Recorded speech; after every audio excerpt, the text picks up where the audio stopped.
Hi, this is Sean Paul Murphy, trying to fulfill my promise of reading a chapter of one of my books every week during the coronavirus lockdown.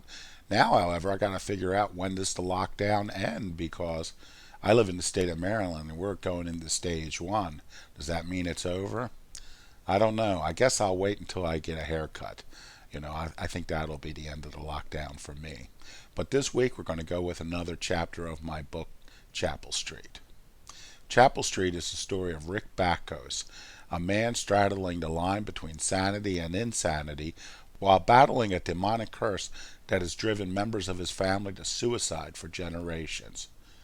This novel was inspired by a true haunting my family experienced and the deaths of some of my siblings. I hope you enjoy it. Chapter 3 The Upload. I headed straight for my car upon leaving the mausoleum. I rarely left a cemetery with pictures of only two graves, especially eternal faith. With over 40,000 graves and only about 3,000 memorials uploaded to resting place, the cemetery was practically virginal. Whenever I visited it, I always strolled up and down a few rows photographing every visible monument. It seemed like a waste of time and gasoline to leave with only two graves to upload. However, the paranoid fear that grabbed me in the mausoleum robbed me of the sense of purpose I usually felt in the cemetery. I had to leave.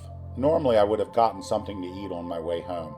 My trusty Corolla, knowing my normal routine, found the slow-moving drive-through lane of a McDonald's near my one-bedroom apartment in a Towson high-rise without much conscious help from me.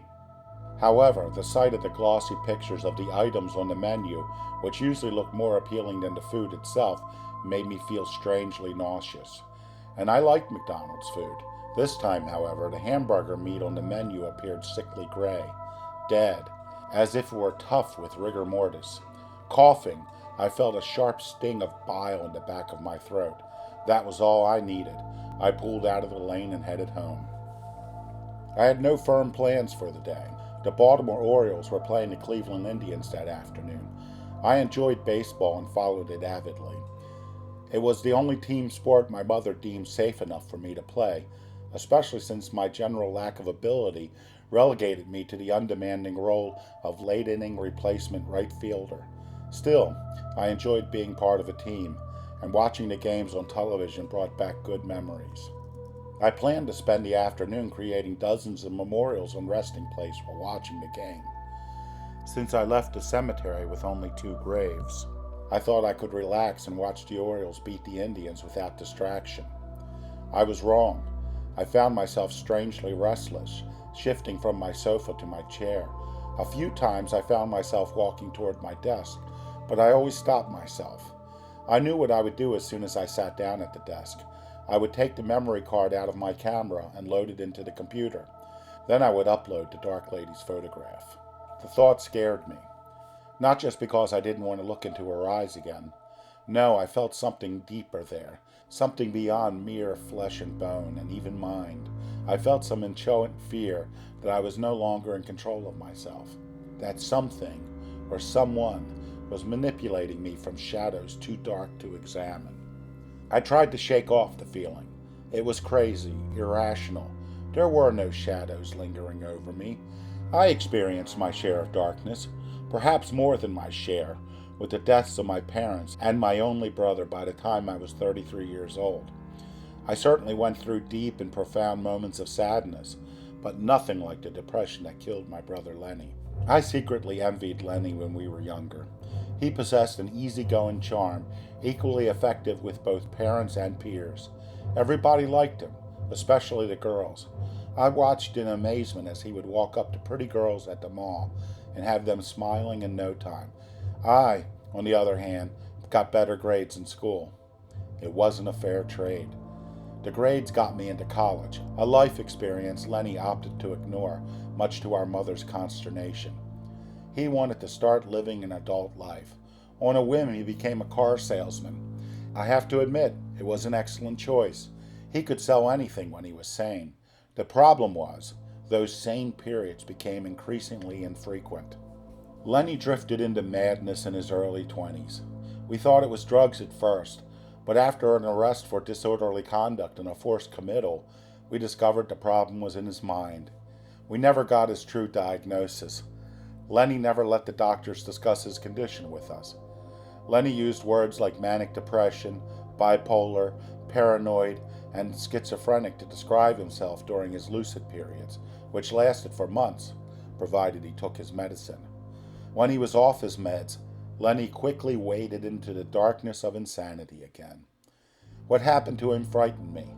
It was horrifying to watch a dark fluke of internal chemistry send a decent, good-natured guy with prospects spiraling into a torturous world of his own creation, buffeted by voices and images only he could see or hear.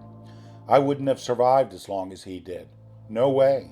The way I looked at it, we are our minds, period. The human mind is our only window to the world, and our only means by which to process it. If we lose control of it, we are left with nothing but the derision and pity of those around us. I valued my dignity too much. I could never accept that fate. In the end, neither could Lenny. One night, he leapt from a 6-story balcony at a hotel in Ocean City, Maryland, where we had once stayed with our family as children. He landed headfirst on the concrete, about 2.5 feet away from the edge of the swimming pool. Some of Lenny's more optimistic friends chose to believe his death was a crazy stunt gone awry. They thought he was aiming for the pool, but I knew the truth. It was suicide, pure and simple. Poor Lenny was doomed. It was only a matter of time. I shuddered with the memory of my brother, and I couldn't fathom what sent my mind reeling in that direction. I wasn't that kind of guy. Despite being half Irish, I wasn't prone to prolonged bouts of melancholy. When Lenny died, I genuinely mourned him, but I moved on. That's what strong people did. And, in my own way, I considered myself very strong. I knew the visit to the cemetery wasn't responsible for my strange mood either. I had visited Eternal Faith dozens of times, without experiencing any inordinate sorrow. It might have been different if I had actually visited the family graves, but I wasn't there to mourn my family. I was there for another family. The dark woman, I thought. No, I said out loud, as I immediately dismissed the thought. It was just a strange day, I told myself. Things would improve if reliever Darren O'Day held on to the Orioles' 1-run lead through the top of Cleveland's order. I got up from the sofa and headed into the kitchen for a beer. When I opened the refrigerator door, the smell of spoiled, rancid meat overwhelmed me. Cupping my nose and mouth with my hand, I quickly slammed the door shut. I was stunned. What could have gone that bad that fast? I cautiously opened the door again. The smell was gone. I couldn't believe it. Had I just imagined it? Hearing the commercial end in the other room, I decided to grab a beer and forget about it. But, as I reached for the beer, the mere thought of drinking it made me nauseous. What was going on? Was I going crazy? Closing the refrigerator door, I headed back to the living room to watch the game. I headed for the sofa, but I found myself sitting down at the computer. The screensaver slowly rolled through the family photographs I had scanned during my genealogical quest. The parade of images usually calmed and reassured me of my place in the universe. But I found myself becoming unnerved instead. I didn't intend to go to the desk. Why did I? Angry, I wanted to stand up, but I became defiant instead. Walking away now would be giving in to this absurd fear. It was better just to get my work out of the way now so I can enjoy the rest of the game in peace. Plus, I still had the chance to beat Tombstone Terry to the punch with the Ritter grave. I took the memory clip from my trusty Nikon camera and plugged it into my USB adapter. I opened the browser and went to the resting place webpage. The photo request for Matilda Ritter was still listed. I smiled. I could still beat Tombstone Terry. I transferred the photos from my memory card to the cemetery folder on my computer. I found my photo of the Ritter grave and dropped it on the Add Photo icon. After the photo uploaded, the memorial for Matilda Ritter refreshed. The photograph looked fine, but I didn't care for the memorial itself that only listed her name and the dates of her birth and death. Not even a maiden name. If I created the memorial, I would have gone to the newspaper and copied the death notice. I would have also gone to the web page of the funeral home, too.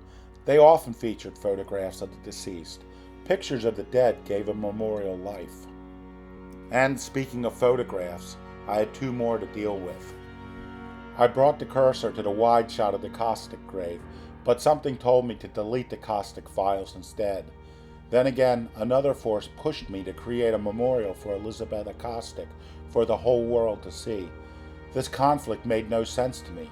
I had posted literally thousands of photographs of graves and their inhabitants on the website, and I never before felt like I was making a moral choice.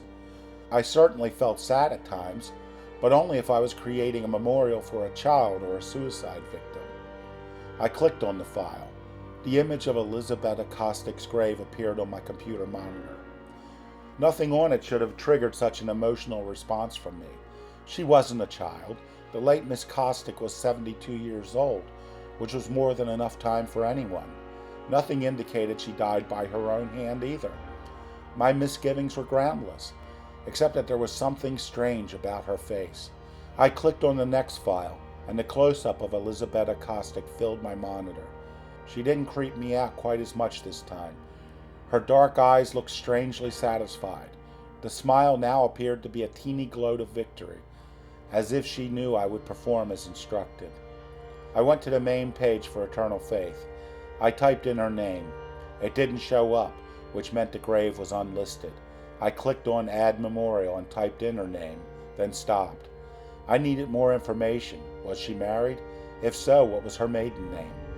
I opened another tab on my browser and went to the Death Notices section of the Baltimore Sun. I typed in her name, but nothing came up. That was surprising. But maybe she wasn't local.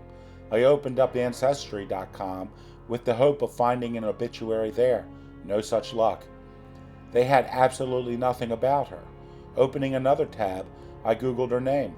Nothing came up. Not even those find a person pay websites you'd get when you typed any name into a search engine. What the hell? You'd think a woman who earned such a wall of flowers 2 years after her death would have left some sort of internet trail. I returned my attention to resting place. The cursor blinked in the slot to add her date of birth. The fear that engulfed me in the mausoleum returned, except this time I knew I couldn't escape by running outside into the sun.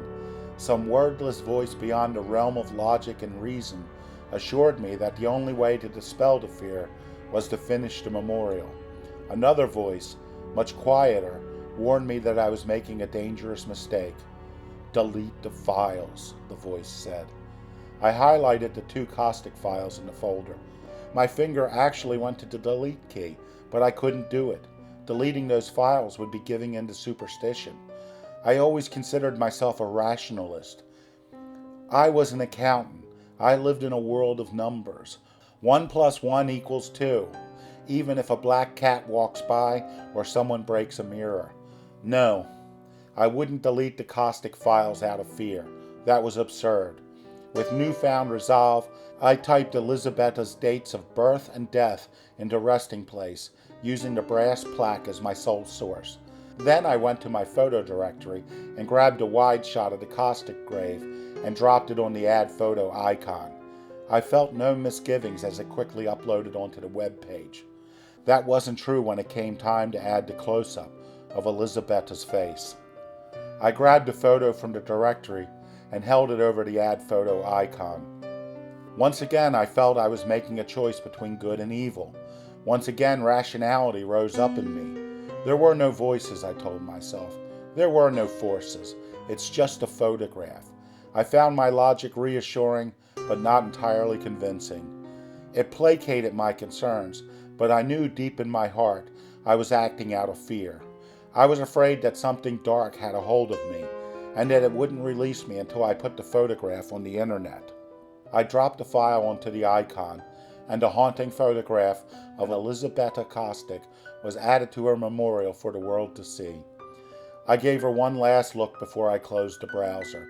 Her smile now seemed to reflect some happiness, as if I had freed her. And, if I did, she freed me too. I felt better than I had all day. Hungrier too. I was famished. I went to the kitchen and opened the refrigerator door again. I barely remembered the horrible stench that had greeted me a few minutes ago as I pulled out some containers of leftover Chinese food. I heated it up in the microwave and took it back to the living room to eat during the last few outs of the game.